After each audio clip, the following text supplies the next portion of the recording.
వంకాయలు కిలో ఎంత? 5 రూపాయలండి. క్యాబేజ్ 4 రూపాయలమ్మా. బెండకాయలు 3 రూపాయలమ్మా. ఒక్కొక్కటి కిలో చొప్పున ఇవ్వు. చచ్చో, ఆయన వస్తున్నారు.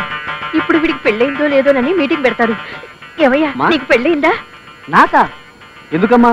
మీ తాలూకు ఎవరన్నా ఉన్నారా? అదేం కాదు లేవయ్యా, అయ్యగారు వస్తున్నారు. ఒకవేళ అడిగితే అయ్యిందని చెప్పు. నా వల్ల కాదు. నా పెళ్లికి మార్కెట్కి ఏమిటమ్మా సంబంధం? అయ్యో, నిజమే అయ్యా. ఆగు, ఏమిటి చకచకా కొనేస్తున్నావు? మన పాలసీ ఫిలాసఫీ తెలుసుగా? అడిగావా మరి? అడిగాను, ఎప్పుడో అయిపోయిందట. ఏమయ్యా, అయిపోయి ఎన్నాళ్ళయింది? ఏంటి సార్, ఏంటైపోయి ఎన్నాళ్ళైంది అంటారు? అదేనయ్యా, పెళ్ళి ఎన్నాళ్ళయింది? 2 నెలలా? అంటే లేత పెళ్లి కొడుకు అన్నమాట. Very good, very good. మీరు పదండి, అలసిపోయినట్టున్నారు. కాఫీ తాగుతున్నారు. డబ్బు ఇచ్చేద్దాం. ఏమయ్యా, ఎంత అయింది? 20 రూపాయలు అయిందండి. 20 రూపాయలా? ఇదిగో ఈ 50 రూపాయలు తీసుకో. వచ్చా? మరి చిల్లరా? పాప కొత్తగా పెళ్ళైన వాడు పొట్ట చేతితో పట్టుకొచ్చాడు, బేరవాడకూడదు. వస్తావయ్యా? నమస్తే సార్. హలో, రాంబాబు అంటే నువ్వేనా? అవును సార్. నా పేరు గురునాథం, హెడ్ క్లర్క్ ని. Very glad to meet you sir. చూడు బాబు, నువ్వు చేయవలసిన పనులన్నీ బాస్ టైప్ చేసి నాకు ఇచ్చాడు. ఒక్కొక్కటే చదువుతాను, జాగ్రత్తగా విను. నెంబర్ 1, అరగంట ముందే ఆఫీస్కి రావాలి. అంటే 9:30కి ఆఫీస్ లో ఉండాలి. నెంబర్ 2, ఆఫీస్ లో ఉన్న టేబుల్స్ కుర్చీలు క్లీన్ చేయాలి. నెంబర్ 3, కుండతో నీళ్లు తీసుకొచ్చి పెట్టాలి. మన బాస్ బోరింగ్ వాటర్ తాగరు, గుర్తుంచుకో. నెంబర్ 4, ఆఫీస్ లో ఉన్న చెత్త అంతా క్లీన్ చేసి బయటపడేయాలి. నెంబర్ 5, బాత్రూమ్ లో కలరా ఉండలో అవి వేయాలి. కరెక్ట్.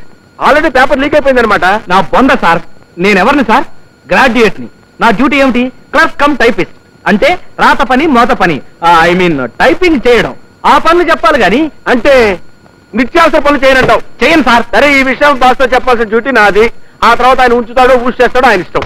300 బాగా చెప్పావమ్మా.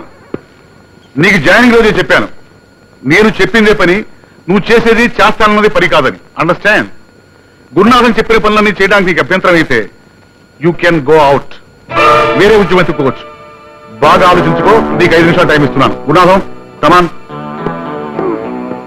అయిపోయాడు.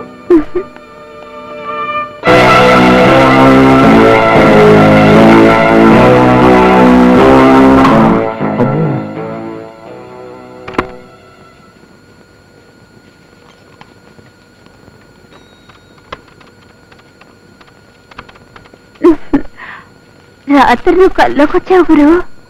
కల్లో కూడా నీ బెల్ట్ తిరిగి ఉంది. నేను కివ్వు నచ్చాలట. రైలు పెట్టిలాగా ఇన్ని బలాలున్నాయంట్రా దేవుడా. చేతులు పడిపోతున్నాయి. ఏమండి, మన బాస్కి ఏమన్నా స్క్రూ లూజ్ ఉందా? ఐడియా లేదు, అడిగి చెప్తా. అయ్యో, మీరు భలేవాళ్లే. మీరే విషయం చెప్పి ఆయన కోపం వచ్చి మొత్తం ఆఫీస్ అంతా కడిగి ముగ్గులు పెట్టమంటాడు. అందుకే హాయిగా మనిద్దరం పెళ్లి చేసుకుందాం. నీకు ఈ జాకిరి తప్పుతుందా? హాస్యాలు ఆడుతున్నారా? నా పెళ్లి గురించి మీకు అనవసరం. అంటున్నావా? అంతే. సరే. ఇదేంటిది? సరాసరి బాత్రూమ్ లోకి వెళ్ళింది. కొంపదీసి దీన్ని పెళ్లి చేసుకోవడం కూడా నా డ్యూటీ అని అంటాడా? ఇదేం ఆఫీస్ రా బాబోయ్.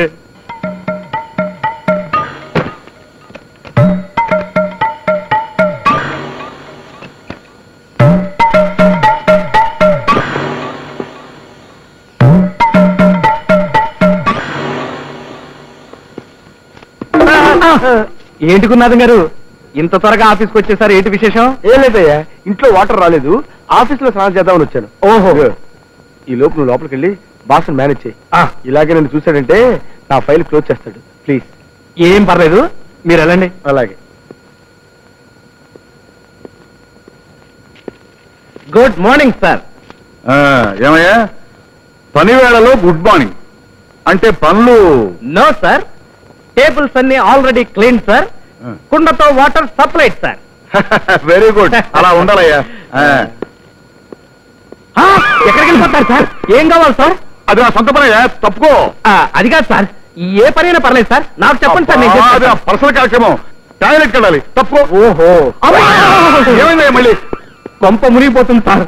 ఒక్క నిమిషం ఆగండి సార్, నా కోసం సార్, ప్లీజ్ సార్. అబ్బా, ఏమిటైంది నీ కంగారు? నాకు అర్థమైపోయింది. అంటే ఈ రోజు నువ్వు టాయిలెట్ లో కలరా ఉండలో వేయలేదన్నమాట. చచ్చా, అది కాదు సార్, ఆ పని ఎప్పుడో చేశాను. అసలు జరిగింది ఏమిటంటే... ఆగు, నాతో అబద్ధం ఆడకు. నువ్వు ఈ రోజు 2 తప్పులు చేశావు. ఒకటి చెప్పిన డ్యూటీ చేయకపోవడం, రెండోది చేసిన అబద్ధం ఆడటం. కనుక ఈ 2 తప్పులకు నీకు శిక్ష ఏమిటో తెలుసా? ఇదేమిటి? Telephone directory. దీన్ని 2 కాపీలు టైప్ చేసి పట్రా. టెలిఫోన్ డైరెక్టరీని 2 కాపీలు టైప్ చేయాలా? ఎస్, నేను 3 అంకెలు చెప్పేలోగానే వెళ్ళాలి, లేకపోతే నాకు కోపం వస్తుంది. కోపం వస్తే దీన్ని మొత్తం స్వచ్ఛంగా రాసుకుని మరి టైప్ చేసుకుని రావాలి సార్. అర్థమైంది సార్. ఏమంటాడు గురు నా గురించి? మీ స్నానం నా కొంప ముంచిందండి. ఏమైంది? అర్జెంట్ గా బాత్రూమ్ అని బయలుదేరితే మేనేజ్ చేద్దాం కదా ట్రై చేస్తే అపార్థం చేసుకుని ఈ టెలిఫోన్ డైరెక్టరీని 2 కాపీలు పైగా అర్జెంట్ అట. ఇంకా ఆల్సింది మొదలుపెట్టు. తెలుసులేండి.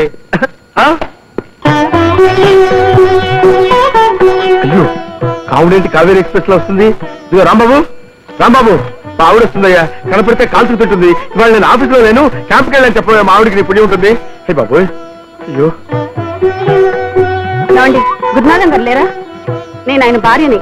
అష్టలక్ష్మి గుడికి వెళ్ళి అష్టోత్తరం చేయించుకుని వచ్చేసరికి ఆయన ఆఫీస్కి వచ్చేసారండి. ఆయన ఆఫీసులు తీసుకోవాలి. ఎక్కడికి వెళ్ళారు? చాలా గొప్ప పని చేశావమ్మా. పతిభక్తికి పరాకాష్ట. మీ ఆయన క్యాంపుకి వెళ్ళారు కదా? ఏం పర్లేదు, క్యాంపుకు దావని ఏం చెప్తాను. ఇక్కడి నుంచి ఇలా నేరుగా వెళ్ళండి. వెళితే మెట్లు వస్తాయి. ఆ మెట్లు ఎక్కితే పైకి వెళ్తారు, మళ్ళీ మెట్లు వస్తాయి, కిందకు వచ్చేస్తారు. నేరుగా మళ్ళీ ఇటే రండి. ఈ బెంచ్ కిందే ఉంటారు. ఏమండి, మీరు ఇక్కడున్నారా?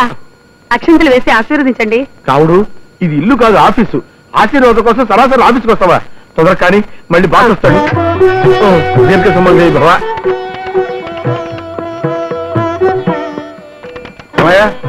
టైపింగ్ అంతా పూర్తయిందా? కాపీలేవి? సార్, ఈ పుస్తకం ప్రింటింగ్ చేయడానికి 10 రోజులు పడుతుంది సార్. మీరు చెప్పి 10 నిమిషాలు కాలేదు, అప్పుడే అయ్యిందా అని అడుగుతున్నారు. ఇంతకన్నా టేబుల్ తొడటమే బెటర్ సార్. సర్లే, అది వేరే చెప్పాలా? ఏంటాయి గురునాథం, ఈ పొజిషన్ లో ఉన్నావు? నిరాహార దీక్ష?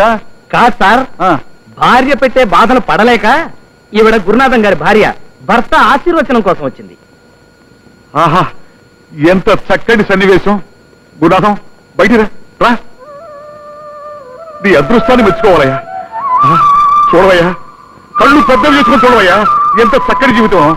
సారీ సార్, ఈవిడ మా ఆవిడ కావుడు, ఈయన మా బాస్ కుటుంబరావు గారు. అలాగా, నమస్కారం అండి. నమస్తే అమ్మా. మా వారికి నైవేద్యం పెట్టడం మర్చిపోయానండి. ఇంటికి రమ్మని చెప్పండి. ఏమయ్యా, వెంటనే ఎవరు? భలేవారు సార్, ఇక్కడ ఆఫీసులో బోల్డంత పని ఉంది ఆయనకి. నువ్వేం చేస్తున్నావు? బ్రహ్మచారం మొత్తం నువ్వే చెయ్యి. సార్, ఈ పని మొత్తం నేనేనా? అవును, నువ్వే చెయ్యి. రండి. పదండి. వస్తున్నా. ఏమయ్యా, టైపిస్ట్ రాని ఎక్కడ? 3 రోజులుగా ఆఫీస్కి రావట్లేదు సార్. రోజులతో సహా కరెక్ట్ గా చెప్తున్నావంటే ఆ పిల్ల బతుకులో నిప్పుడు పోసావు అనమాట. ఏం చేశావు? నా మీద ఒట్టు సార్, నాకేం తెలియదు సార్. బ్రహ్మచారి ఒట్లు నేను నమ్మనయ్యా.